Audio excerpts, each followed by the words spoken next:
Okay. Okay, welcome everybody. My semi sort of. Yes, you absolutely can.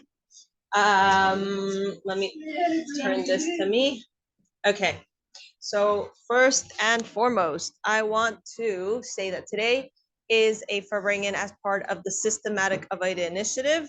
So we make a program every year, 3 times a year actually, where there's daily readings to help you really accomplish all that you want to do throughout that time period, whether it's Elul and Tishrei, whether it's Svira, like counting Svira and counting the Eimer, or whether it is the Chassidish month of Kislev.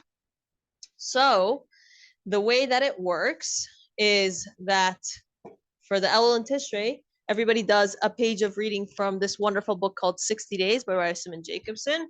And it has 1 page of reading and it has an exercise, ask yourself, and an exercise for the day.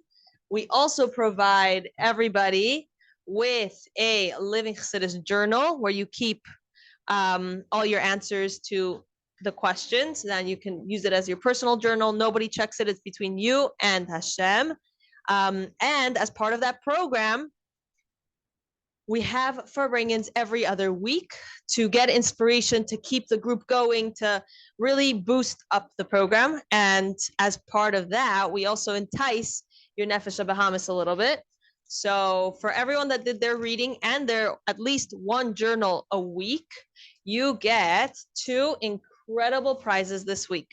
So this week we have a bar of chocolate, because let's be honest here, who doesn't like chocolate?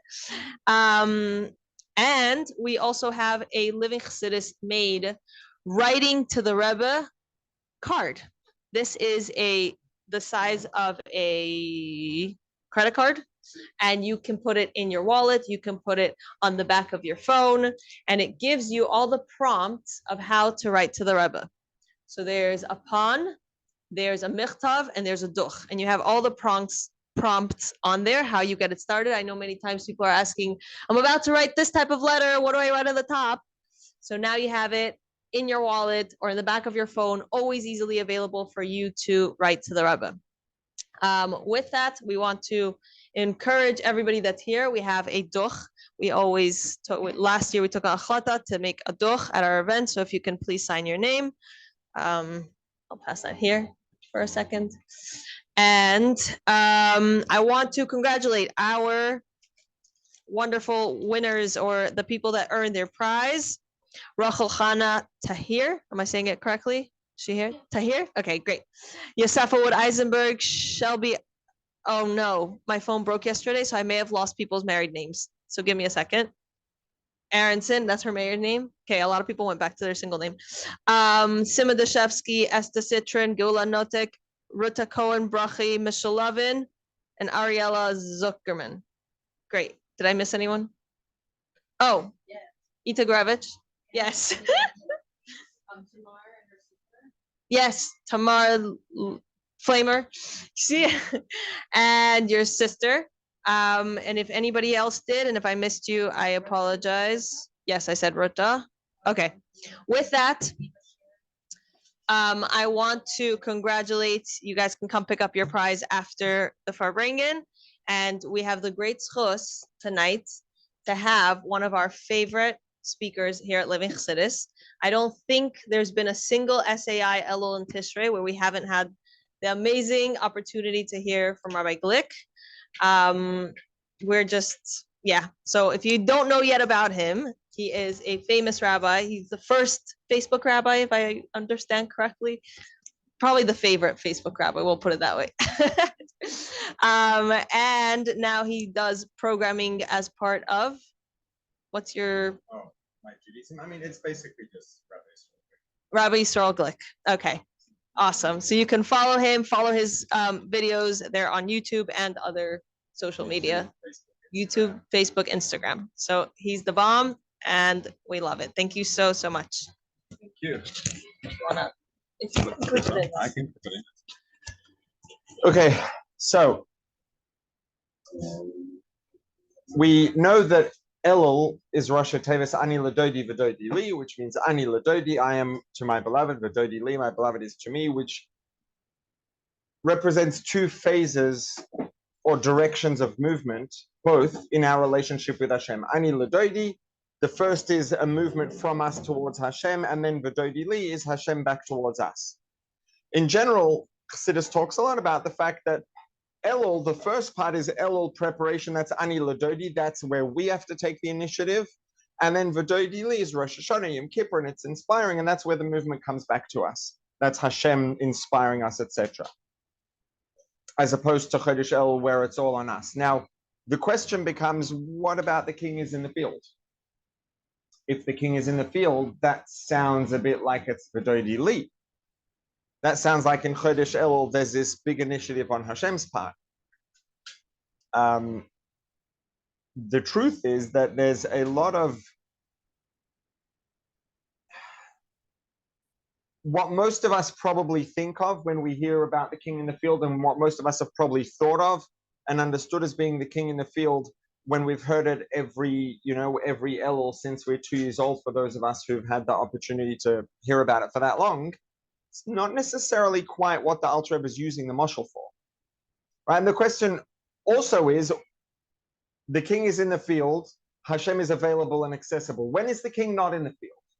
Right? We all know that you can always daven to Hashem, and Hashem always listens to our prayers, and Hashem is always available. So when is he not in the field? When is it that we can't access Hashem even if we want to? The truth is that if we look at the mashal, or what the Alter Rebbe is using this to clarify, as a metaphor to clarify, it's really not, the main point is not the access to Hashem. That's not really what the main point of the mashal is about. I want to take a step back first. And before we even go there, I want to take a minute to talk about time, the nature of time. Because every Yom Tov, as we approach Yom Tov, we're coming up to Rosh Hashanah. You learn Chassidus about Rosh Hashanah. It's Rosh Hashanah is a special time, and it's amazing. And there are these revelations of divinity and Elokus, and most amazing things ever. And then Yom Kippur is the most amazing revelations. And then Sukkot, it's the most amazing revelations. And then Pesach's the most amazing revelations. And Shavuos, and it's just like, come on, really? Every Yom Tov, it's like same thing. You market it a little differently for the Yom Tov. Obviously, Chas v'Shalom, that's not what it is. It's not marketing. So what is it that every time is the most special time? Like, what does that mean? How does it work? What's going on? Now, obviously, we understand it's not just marketing, but if it's not just marketing, then what is it? And it really boils down to understanding a little bit about the nature of time. What time is? And I'm going to compare time. We're going to talk about space, because time and space have a lot in common. They're sometimes referred to as space-time, as one entity, combined entity. But in Chassidus, we usually talk about Zman and Makom, time and space. They're two separate things. They're separate phenomena, but they're very similar. They're related, and they have a lot in common, right? We are not able, if you try to visualize, try to imagine an absence of time. We can't visualize an absence of time, a lack of time. It's not possible. We can't visualize an absence of space. We can visualize empty space. We can visualize a vacuum. You can't visualize a lack of space. No 3 dimensions. We're not capable of doing that. Why? Because, well, one way of looking at it is there isn't really such a thing. Like time and space, they just exist by definition, and they are the framework within which everything exists. And that's kind of true to a degree, but it's not entirely true. The real reason, Chassidus talks about the fact that we are not capable of visualizing an absence of time or an absence of space. And the Rebbe says the reason why we can't visualize an absence of time or an absence of space is because Hashem created us and designed us to exist inside of time and space. So that is the reality that we relate to. And we were designed to exist inside of time and space, and everything about us, our bodies, our brains, our minds, our souls, are all designed to exist within and to relate to reality as having time and space being an intrinsic part of reality. But do time and space just exist by default for Hashem? Does Hashem exist within time and space? Obviously not. And if we look at the name Makom, right, one of the names that is used to refer to Hashem is Makom. Right, what's the literal translation of the word Makom? Makom means place. Now, if we look at it, I want to take another translation that's more of a functional translation rather than just being a place. What's the point of a place? The point of a place, what space is, ultimately space is a location in which someone or something is or can be or may be in the future. Why would location be a name for Hashem? Seems just a little bit strange, right? If I had to ask you if you had to come up with some sort of name that represents what Hashem is, almost, but actually not necessarily. And that's exactly where we're going. So good point. I'm glad you brought it up. And it kind of is true, but it's not quite, it's true, but it's an incomplete truth. So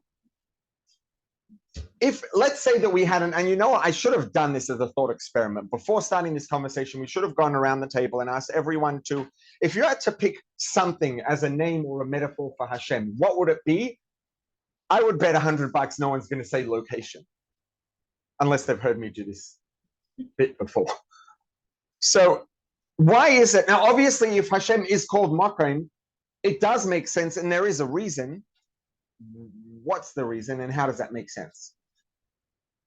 So if we think about what a location is a space in which something is or can be. And the truth is, Chazal give us a very explicit and direct explanation for why Hashem is called Makom. It says in the Midrash, Lama nikrash Makom. Why is Hashem called location? I'm going to say the Hebrew, I'm going to translate it into English, and then we're going to unpack it because it's a bit heavy if you just do it directly. Mipnei shehu makomei shel olam, because he, Hashem, is makomei shel olam. Hashem is the location in which space exists. Ve'ein ha'olam makomei. Space is not the location in which Hashem exists. Now let's clarify what that means. Yes, mipnei shehu makomei shel olam, ve'ein ha'olam makomei. He is the location in which the universe exists, within which space exists. The universe, space, is not the location in which he exists, right? If your phone were to buzz now, which it won't, obviously, because it's on Do Not Disturb, but if it would, and you'd see a text that says, "What's your location?" ?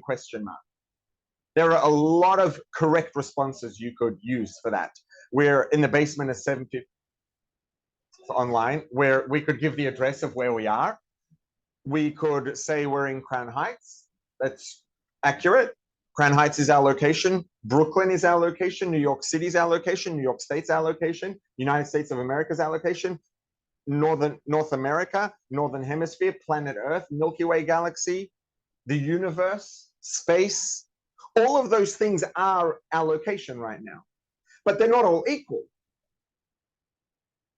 Brooklyn is the location in which Crown Heights exists. Crown Heights is not the location in which Brooklyn exists. They're both our location, but they're not equal. One is a broader location that is both the location for us and the location for our narrower location, which is in that broader location. And you can expand that out all the way. So whilst it's true that Crown Heights is our location and New York City and Northern Hemisphere, etc., all our location, perhaps if we wanted to ask what's our ultimate location is space, because space doesn't have a location. It is the ultimate location to an extent. Where did space come from? Right? Before Hashem created the world, there was no space. And again, it's not something we can visualize. We can visualize empty space. We can't visualize a lack of space, a lack of 3 dimensions. But whatever, we can accept that before Hashem created space, the phenomenon, there was no space. What was there? There was just Hashem. Hashem created space. Where did space come from? Hashem is absolutely infinite. If space didn't exist within Hashem, Hashem wouldn't be absolutely infinite. He would be infinite minus infinity minus space. Hashem is absolutely infinite, which means that space, by definition, exists within the infinity of Hashem. So space always existed in some sort of form, potential, whatever we want to call it, within the infinity of Hashem. Then when Hashem decided that he wanted to create the world, to have a dur b'tachtonim, etc., Hashem brought space into being as it is now, as we know it. So Hashem was here before space. Space existed in Hashem. And then Hashem brought space into being as it is now, still within Hashem, because Hashem was here before space. Space exists in a, whatever it is, basically in Hashem. Hashem was here first. He didn't go anywhere, didn't disappear. So it's true that we say Hashem is truly everywhere. It's kind of true depending on how we define everywhere. If we define everywhere as, now, most people don't usually get this technical about it, but if we want to say that the definition of everywhere is, and the truth is, if you look in a Hebrew English Siddur, whenever Hashem is referred to as Makom, how's it translated? Omnipresent. Omnipresent means present everywhere. Now, if we want to get a little bit more technical here and specific and say present in every point in space, which is ultimately what present everywhere means, omnipresent, it's not actually correct to say that Hashem is present in every point in space. It is correct to say, and this is the wording that's used in Kabbalah and that the Alter Rebbe quotes very often, which is leis asar ponui minei, there is no point in space from which Hashem is absent. That's true. But that's not because Hashem is present in that point in space. It's because that point in space is present in Hashem. Hashem was there first. So what is our location? Our location is Crown Heights. Crown Heights' location is Brooklyn, New York City, New York State, USA, Northern Hemisphere, North America, Northern Hemisphere, planet Earth, Milky Way galaxy, universe, space, Hashem. Hashem is the ultimate location. So whilst it's a bit of a strange thing to choose as a metaphor, not even a metaphor, maybe kind of, well, it's just a functional description of Hashem. Makom, yeah, if we call it location, Hashem is actually the ultimate location. Everything that exists, including space itself, exists inside Hashem. Hashem was there first. Hashem brought it into being. Same thing is true of time. To us, time, it just is. It's the nature of reality. True, it's the nature of the reality in which we exist as created by Hashem. So time is a creation, just like the table is, and just like we are. Space is a creation. Space exists within Hashem. Hashem is the location within which space exists. Hashem is the location within which time exists. They're just creations. And the same way that this table has specific characteristics, it has a specific length and width and materials that it's made out of, etc. Everything that exists has specific characteristics. And it's not just objects. Hashem created the concept of ideas, of logic. Logic has characteristics that make it logic. Logic is not a tomato. It's logic. So there are characteristics that define matter. There are characteristics that define logic. There are characteristics that define ideas. All of them have characteristics that define them as they are. And there are characteristics that define one idea differently from another idea, and one form of logic or one logical conclusion as different from another one.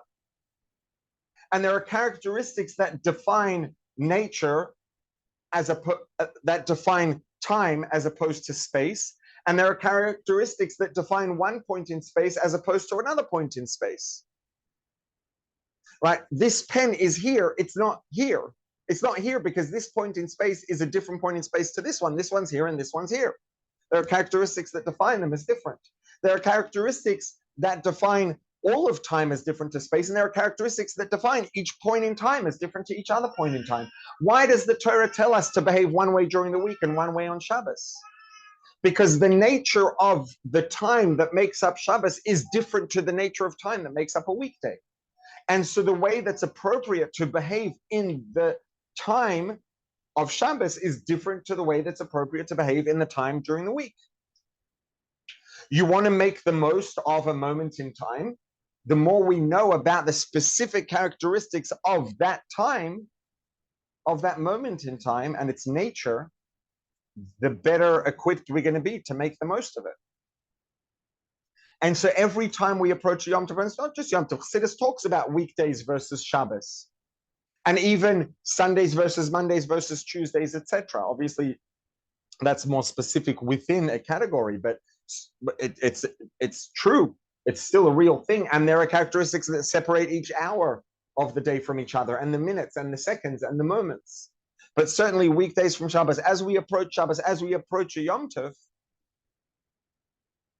if we think of time as being a creation that Hashem brought into being as a framework for our existence, and different moments in time have different characteristics, different natures, different opportunities, and different ways we can make the most of them, it makes a lot of sense that each time we approach a new point in time, a point in time or a period of time that's unique, that has unique characteristics, we should want to know as much as we can about what makes this special, what makes it what it is, so we can make the most of it. And so yes, every time we approach a Yom Tov, every Yom Tov is special, and every Yom Tov does have things that make it unique and the most special with regard to the specific theme of that Yom Tov, the specific ways in which that Yom Tov is special. And Rosh Hashanah has things that Yom Kippur and Sukkot and Pesach and Shavuos don't. And that's true for each of them. So every Yom Tov, the Chassidus teaches us about what's special about that time so we can make the most of it. So now we're in Chodesh Elul. We have 30 days of being in this month of Elul. The more we know about the nature of this time, the better equipped we'll be, the more we'll be empowered to actually capitalize on this opportunity and make the most of it and take away what we can in a real way. So this brings us back to Ani Ladodi, and the king is in the field. The Alter Rebbe, generally we think about the king is in the field, which means the king is more accessible than what? Relative to the rest of the year. That's usually the perception that people have. If you look in the Maimer, this mashal, this metaphor of the king being in the field and more accessible, etc., originates from a Maimer of the Alter Rebbe in Likutei Torah. The Alter Rebbe uses this metaphor of the king in the field to resolve an issue that he has. What's this issue? It says in Kabbalah that for the month of Elul, the Yud Gimel Midas HaRachamim are behiskalos. That's the Hebrew terminology, which means what? Hashem's attributes of mercy are revealed there in full effect. AKA, Hashem is in a full, profound, and powerful state of feeling merciful and forgiving. This is not just he's in a merciful and forgiving mode. The Yud Gimel Midas HaRachamim are a very, very, very deep state of forgiving and mercifulness. And there's another time of the year when we know this to be true, that the Yud Gimel Midas HaRachamim are in effect, and that time of the year is Yom Kippur. Surprise. Yom HaKippurim, the Day of Atonement. Why? Because Hashem's attributes of mercy, Hashem's most profound feelings of mercy, of forgiveness, are in full effect, which is why Yom Kippur is Yom Kippur.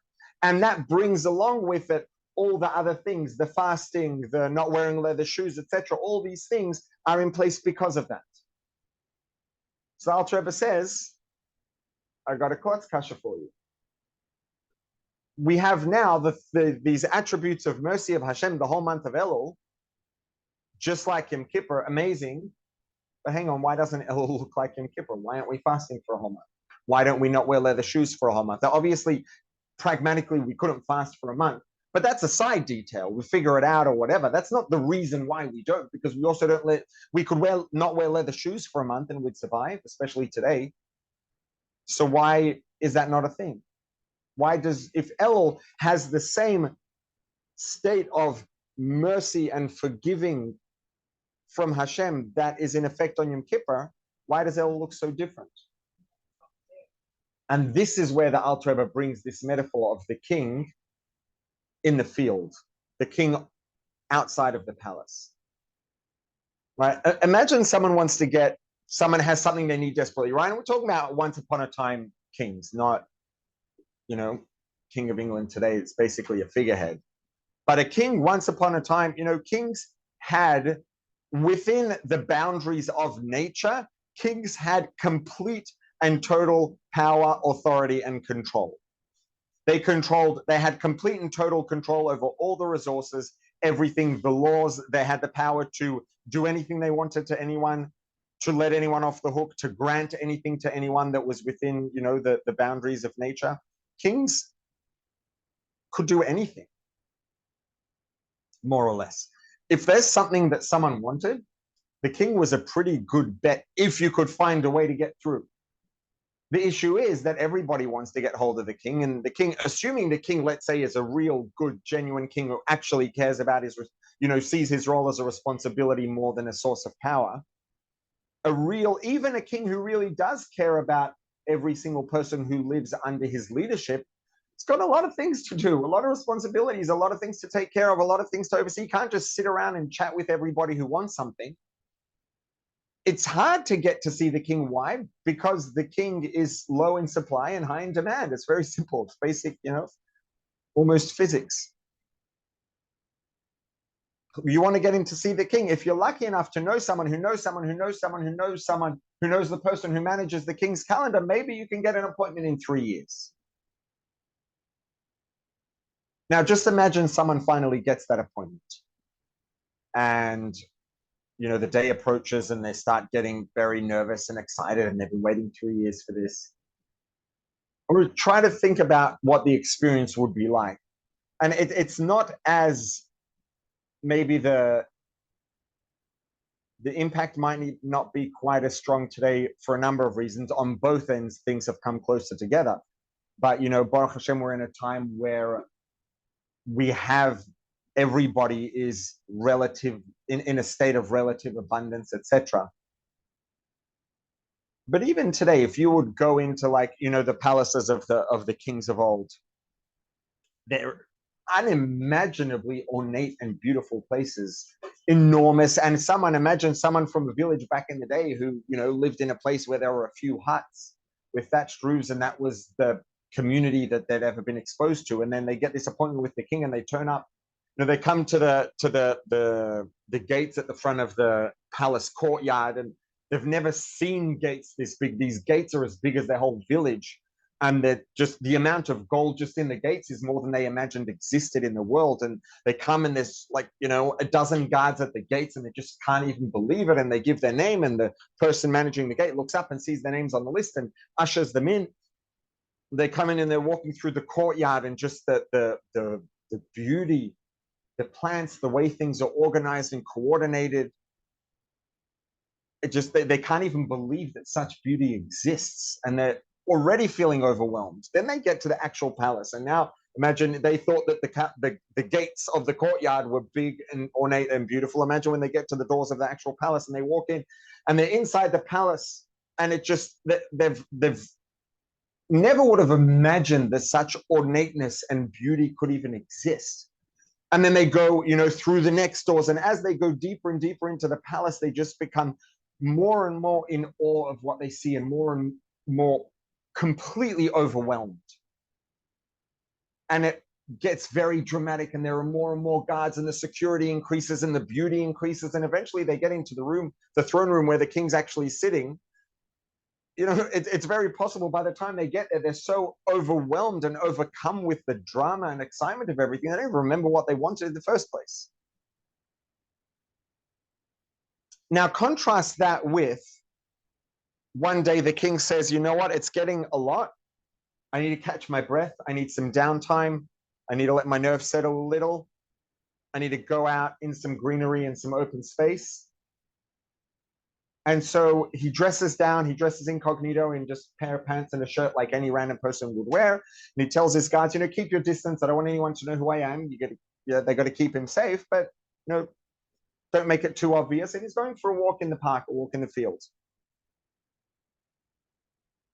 If someone else is going for a walk in the field, unless they are very, very familiar with the king's face, and or they're in the habit of staring into the face of every person they walk past in the park, in the field, it's very possible that they will just walk straight past them and have no idea they walk straight past the king.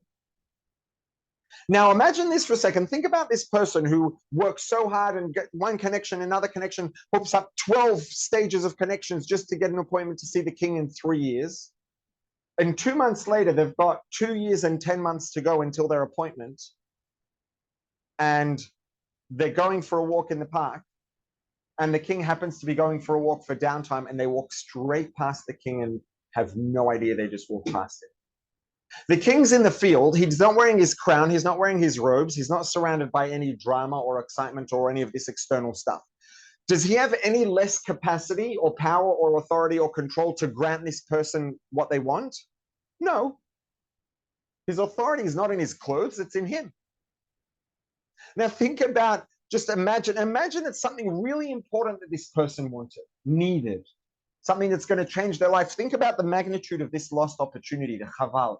This person, literally, they're waiting desperately to see the king in 2 years and 10 months, and they literally walk straight past the king while he's going for a walk, while he's more relaxed than usual, while he's in a better mood than usual. There's no one in between him and the king, and walk straight past him and have no idea. Think about that lost opportunity. Now imagine two people get a WhatsApp at the same time, right? Someone's walking through the park, through the field, and sees the king. Is like, oh my goodness, hang on, is that the king? And they run back and check, like, that's the king. And they WhatsApp, a couple of their friends, or maybe they have a group chat and they send a WhatsApp and they say, you're not going to believe this. The king is going for a walk through such and such a park or such and such field. And one person's like, you know what? I've always dreamt about going to the king's palace because I really I've heard that it's so beautiful. I really wanted to get a selfie in front of all of those paintings and that ornate stuff. And it's just the king's in the field. It's not going to help me get my selfie. It's not going to help me get my drama. I'm not interested. I didn't really want the king. I wanted the drama. Well, I'm going to stay home and keep reading my book or scrolling through Instagram, most likely, if that's what they're into. And you'll have someone else who thinks to themselves, oh my goodness, are you serious? I have something I want to deepen my connection to the king. I have something I really want from the king. This is my opportunity. And they get up and run and go see the king. The king has the same capacity to grant things. It's the same king. But that doesn't mean that it's the exact same situation as the king being in the throne room in the palace. It's not. One of these two situations has a lot of external things that come along with the king, and they're not unrelated. They are related to the fact that he's the king. It's natural that a king generally spends his time in his throne room, in his palace, surrounded by beauty and ornate, designs and wealth and guards and protection and lots of exciting drama. That is a natural environment for the king, but it's not the king.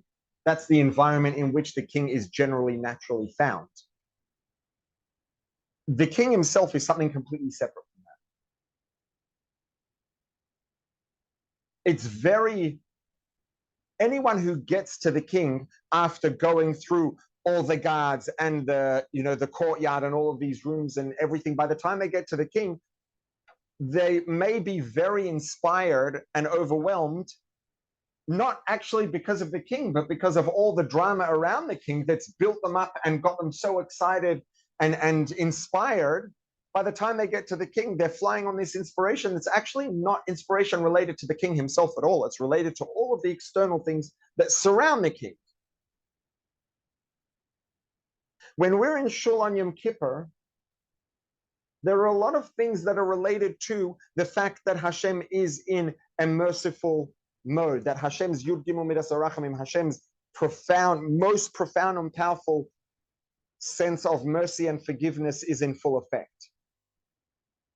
And that puts us on parallel with angels, and we wear white and we say Baruch Shema out loud and we fast and we don't wear leather shoes, and all of these things are related in a very real way to the fact that Hashem's Yud Gimel Midas HaRachamim are in effect, and it's an opportunity for atonement. But ultimately, the opportunity of Yom Kippur is not a result of the fasting. and it's not a result of not wearing leather shoes, and it's not a result of saying Baruch Shem Kvod out loud or any of those things. Yes, we have to fast in order to access the atonement, but the atonement is not because of the fasting. It's because of us and Hashem, and this opportunity we have to have this direct interaction and closeness to Hashem. Not everybody can get in to see the king all the time, but when he's in the field, you go and see him. You have the same opportunity as when he's in the palace. If what you wanted was the drama, you know what? It's not there. And if you depend on the guards and all of the structural beauty and decorations and all of these things in order to feel inspired, and if you're going to rely on those things to feel inspired, then go see the king in the palace and wait for that, because then you'll have that inspiration. And if you see the king in the park, he's not going to have those things, and you're not going to feel the inspiration. But if someone has enough seichel, if someone has enough wisdom and insight to realize this is an opportunity of a lifetime. The king is in the field, available, accessible. And yeah, there are no external things to excite me and inspire me and get me overwhelmed with inspiration. They're not there. And truth be told, probably in the Nimshal, all of us depend on those things to a degree, right? It's very easy and natural to end up feeling a deep sense of teshuvah in shul on Yom Kippur by Ne'ilah, or at home on Yom Kippur, whatever it is. Why? Because Yom Kippur does have all of this drama, and the fasting and the davening and all the things that we do, whatever it is, these things do contribute in terms of human nature to make us feel inspired and to make us feel inspired to do teshuvah. It's natural. The thing about Elul is we have the exact same opportunity. We have an entire month of access to the same capacity for forgiveness and mercy that we have on Yom Kippur. Same king. Difference is now the king is in the field. The guards are far away. There's no crown, there's no robes, there's no paintings, there's no decorations, there's no big golden arches, none of that stuff. Which means that if we need to feel some sort of motivation and inspiration to go out and meet the king in the park, that's not going to be done for us. It's on us. And this is the synthesis. With this mashal, with this metaphor, the Alter Rebbe brings together these two things that are both true at the same time. In the month of Elul, Hashem's profound state of forgiveness and mercy is in full effect for an entire month, just like Yom Kippur. Think about that opportunity. We have a full month of the same opportunity as Yom Kippur. The difference is that on Yom Kippur is when we all get to see the king in the palace. So there's lots of drama and excitement to inspire us. Now, same access, same king, same opportunity. The difference is now, Ani Ladoidi. The king's there. The opportunity is here, but the opportunity doesn't come with the free inspiration. Now the opportunity is available to us if we have the seichel to decide that we want to make the most of this opportunity and to then put in the effort to motivate and inspire ourselves to make the most of this opportunity. It's a lot easier to do genuine teshuvah in Shul on Yom Kippur than it is to do genuine teshuvah in the middle of a Wednesday in the middle of Elul. A lot easier. It's not that the teshuvah on Yom Kippur is not real. It's just that we had a whole infrastructure around us, building us up and exciting and inspiring us and getting us to a point where we were in a state in which it's natural, very natural to feel inspired to do teshuvah. In the month of Elul, we don't have that infrastructure. We don't have this infrastructure around us, supporting us and building us up and inspiring us and motivating us. What's the seichel part? That we're doing earlier? What's the seichel part? Yeah, it's like in the mashal, if you're going to the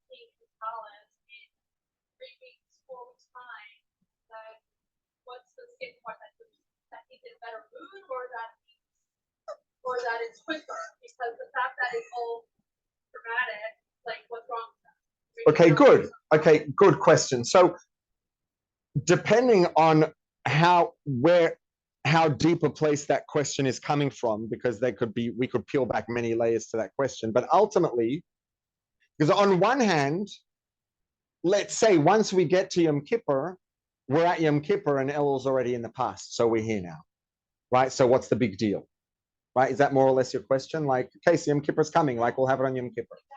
So I would say a few things. Number one is, yes, it's sooner. Every moment, like earlier, counts. And number two is, on one hand, yes, the moment is infinite. That's true. But the infinity of every moment, the way that Hashem designed time and the universe and us and the interaction between us and how we experience time, is that every moment of time is limited in the way we experience it. Yom Kippur doesn't stay forever. Once it comes and it ends. And our job, our neshamas are infinite and all of that's true, but our job is to express the infinity of our neshamas in the real, natural, limited things that make our life what it is, in the limited points in space and the limited points in time, etc. And our behavior and our ability to achieve things and to make changes and to develop and to grow happens within time. And 30 days of Elul is a much bigger opportunity than 1 day of Yom Kippur. It's 30 times as long. And imagine if when we get to Yom Kippur, we've already done 30 days of Yom Kippur, and now we're standing in Shul with all of that inspiration and infrastructure that makes Yom Kippur what it is, pushing us and inspiring us and getting us excited and motivated and inspired to do Teshuvah on the back of already having taken advantage of 30 days of this just before Rosh Hashanah. Think about that opportunity, right? So let's say 1 day of Elul versus Yom Kippur, in a sense, is to a degree equal, let's say, if you inspire yourself in the month of Elul, but there's one of them versus 30. And then we could have 30, and then we get to that one with the 30 behind us, and actually talks in a number of places about the fact that within the mashal, imagine that, this person then gets their appointment. They went and they saw the king in the field, and they had a deep and meaningful conversation, and they asked for some things, and it was a really nice interaction. And then, 2 years and 10 months later, when it comes time for the scheduled appointment, they come and they see the king, and the king looks at the list of names of all the people he's going to see today.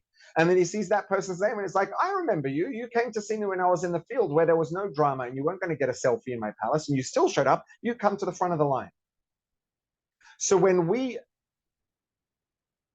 take advantage, when we put in the effort in the month of Elul to motivate and inspire ourselves to take advantage of this opportunity, then when we come to Yom Kippur, yes, Yom Kippur is an infinite opportunity for everyone, but I guess perhaps we could say not all infinite opportunities are equal, right? And for any given person, the opportunity they will have if they did take advantage of Elul is going to be different to the opportunity they would have had they not taken advantage of it. Right, so number one is, first of all, we have to be just grateful to the Alter Rebbe for the fact that we know about this. Because imagine the person, like we said, who desperately wants something from the king. Maybe they don't want something from the king. They really want to meet the king. They appreciate the king. They value the king, and they just want to go and say hi, see the king face to face, express their appreciation, have this interaction. And their friend was in the park and saw the king and went and spoke to him and never sent them the text. And then the person sees them later, like, you're never going to believe who I bumped into today, to the king. And we had such a nice chat, and it was like such a meaningful interaction. And I texted a couple of other people about it, but I forgot to text you to let you know that the king was there. Think of, like, yeah, that wouldn't be the nicest thing you'd want to hear from that friend. If this is something that's valuable to you, that information is the first step. So the Alter Rebbe, number one, is letting us know, by the way, the king's in the field. What does the king in the field mean? The primary point that the Alter Rebbe is coming to illustrate here with this mashal is not just the point of access, because on Yom Kippur, we all get to be in the palace anyway. The point is letting us know it doesn't feel like the king is in the field because he's not wearing his crown and he's not wearing his robes, and there's no drama and there's no external stuff, but he's still the king. He's there. I'm letting you know he's there. You're just going to have to, it's ani l'doidi. It's on us now In the month of Elul, the opportunities there. On Yom Kippur, it's V'dodi li. Hashem is inspiring us. Hashem creates a system that motivates and inspires us to do teshuvah. Now in the month of Elul, it's actually the same opportunity. The difference is that now ani ladodi, it's up to us to motivate and inspire ourselves to actually take advantage of this. And the fact is, it's easier said than done, right? We are human beings who relate better to chocolate than we do to the absolute infinity of Hashem, which we can understand is very big, but maybe sometimes it's a little too big to be more exciting than chocolate. That's perfectly small and specific and has very, limited parameters that make it taste exactly as delicious as it does. Maybe we relate to that better than Hashem. And maybe if it's not chocolate, it's something else. But it's not so easy to actually feel inspired about Hashem, about the infinity of Hashem, etc. But this is what Chassidus is about. And this is exactly why it's ani l'dodi. It's on us. The king is in the field. But it's ani l'dodi. It's on us to get ourselves to a point where we actually care enough and are interested enough and motivated and inspired enough to actually make the most of that. Because the bottom line is, going to see the king in the field, it takes some effort. If you're on the couch in the middle of reading a really, really good book or whatever it is, that's your thing, that's your happy place, to stop and close the book and get up and go walk all the way to the park that maybe is on the other side of town. Like, it does take a lot of effort. Is it worth it to go see the king? Of course it's worth it. Doesn't mean it's not a lot of effort. And now, Hashem is obviously incomparably greater. It's a greater opportunity than a human king, but it's a greater opportunity because Hashem's absolutely infinite, which again, in a way, makes it harder to really feel that inspiration and excitement in a real human experiential way. And that's the ani l'dodi. It's on us to stop and ask ourselves. And I think ultimately this is what it boils down to, is to asking ourselves some questions, asking each other questions. And I think for different people, the best way to do this is, there are sort of a number of ways of doing this. One of them is a good old Farbrengen, right? If you look at the Frierdiker Rebbe's description in his writings of what a Farbrengen was in Russia, it wasn't a bunch of people sitting around and someone sitting at the front talking at them. A Farbrengen was a couple of friends, 2, 3, 4, 5, however many friends, sitting around, saying some l'chaim or not, and talking about life and talking about their personal struggles and the things that were going well and the things they were struggling with. That's what a Farbrengen was. It was friends sitting together and working things out together, helping each other figure out life. And for a lot of people, that's a very effective way to do this, is to sit down with a friend, with a couple of friends that you have a really deep and strong and safe connection with, and to ask these questions about, what is it that's actually ultimately important to us? And even maybe if the things that we know kind of are important to us, we don't feel they're important so much, well, maybe we need to ask ourselves, why is that?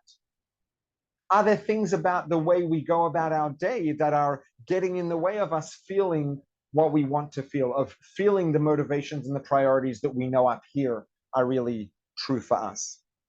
Asking these questions, whether it's with a good friend or 2 or 3, whether it's journaling, whether it's talking to yourself.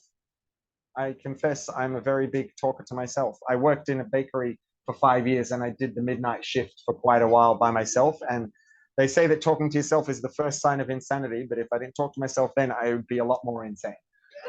I'm a big believer in that, and sometimes also speaking, sometimes I'm going to do a big talk, I'll practice it. And honestly, it can be a bit strange if you've never done it before and a bit uncomfortable. Sit in a room where there's no one else around, even in front of a mirror. It sounds weird. For some people, it can be helpful. And ask yourself the question. Have the conversation with yourself. It's a lot easier to think with some form of expression, whether it's writing, whether it's talking, something. It's a lot easier to think outside of our heads than inside of our heads. It's very easy to get distracted. It's very easy to get lost. It's not so easy to get things clear. And the moment we're expressing those things outside, whether it's writing, whether it's speech, whatever it is, it makes it a lot easier to make it tangible and clear. And whether, we talk to ourselves, ask ourselves the questions, write it down, talk to someone else. We ask ourselves these questions. Okay, what does this mean to me? What is this opportunity? What does this opportunity offer me? Am I inspired and excited? If not, why not? Are there things I can do to help myself get there, etc.? And the truth is, it can take a lot of effort. It's not such an easy thing to really dig through these questions and get to the real answers. And sometimes those questions lead us to further questions and further questions and further questions. But ultimately, if we're not feeling the inspiration that we know we believe that we should be, I mean, one thing could be that if someone believes something and they're not seeing it, maybe their beliefs are off, but our beliefs are not off because this is what the Alter Rebbe tells us. This is what Torah tells us. So then the question is, what's in the way of us feeling that? And it can be difficult, number one, because it's not always obvious. It's not always clear. And number two is sometimes it's not always so comfortable. But asking ourselves these questions is the pathway to resolving whatever it is that's in the way. And you know what? Maybe some people don't have the issue. Maybe some people can just turn that excitement and inspiration on in a very real way. And I'm jealous. What can I say? But all of us, this opportunity is here. For the rest of Elul, we have weeks. We have 2.5 weeks of Yom Kippur available to us before we even get to Rosh Hashanah. It's just that this is the king in the field, not the king in the palace. There's no infrastructure around to inspire us to feel like we want to connect and we want to do teshuvah and we want to turn things around and we want to get ourselves more on track than we have been.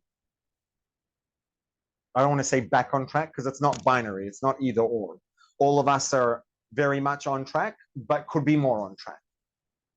And we have a whole 2.5 weeks of the power of Yom Kippur, 24/7 for 2.5 weeks. It's just that here it's ani l'dodi. The responsibility is on us to inspire ourselves, to create, to do the things that are going to give us the inspiration and the excitement and the motivation that drama is not giving us until we get to Yom Kippur, and then it will, because then we're going to be in the palace. And this is the opportunity that we have. The nature of the time of the month of Elul is different to the nature of the time the rest of the year. Hashem is always available, but not all, let's say, levels of openness and attention are equal. Hashem is always available and listening, but maybe the volume's turned up a little now. I don't know if it's the right metaphor, and ultimately we have a very, very special opportunity, just it doesn't seem like it. But we're fortunate enough, at least, that the Alter Rebbe lets us know that we do have this opportunity, that person walking past us in the field, or not past us, but that person walking in the field, in the park, is the king, same authority, same access to resources, same control, maybe even better mood than usual, more relaxed than usual. It's not quite as exciting. So now it's on us to excite ourselves, but if we do, it's an opportunity of a lifetime. Shana Tova Masuka. Thank you so much. Thank you. And thank you for the water. Everyone can take 1 more second. Are you up for our Yes. living Chassidus? You know what I was getting myself in? I was gonna say, I don't think this is new to you. Nope. Let's see. And everyone, I'm in the wrong side. So if I switch with you. Through. Yay.